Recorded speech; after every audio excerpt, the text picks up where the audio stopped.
One of our longtime partners, Marilyn, was shopping with her granddaughter at a department store in Georgetown, Texas. As they waited near the dressing room, Marilyn noticed a woman nearby also shopping with her daughter. Being the friendly person that she was, Marilyn struck up a conversation. Marilyn learned that the woman was from Peru, which sparked a deeper conversation as Marilyn herself had spent time in Peru as a field nurse. She shared some of her experiences and also mentioned that her family had recently been involved in relief efforts after a flood in Peru with a group called Water Mission. Curious, the woman asked, "Do you know where that took place?" Marilyn wasn't sure of the exact location, but she remembered an email that I had sent her with a story of the community where Water Mission had set up mobile drinking water stations.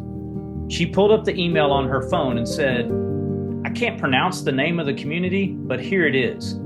She held up her phone, and to the woman's amazement, she could obviously tell that something had happened. Her mouth dropped and she began shaking her arms with excitement. And she said, "That's where I'm from." She was overwhelmed with emotion, and so was Marilyn. The woman thanked Marilyn profusely for bringing relief to her community and wrapped her up in a big hug. Marilyn was deeply moved, and in that moment, she felt the weight of how her family's partnership had made a difference, and how their work had blessed another family on another continent. And yet somehow, God managed to find a way to bring this story of impact to Marilyn right where she lived. You know, when I hear stories like this, it reminds me that God is always at work, creating connections in ways that we can't always see. Sometimes, like Marilyn, we get a little glimpse of the impact that we've made, a reminder of the gratitude felt by those we serve, even if we're miles apart.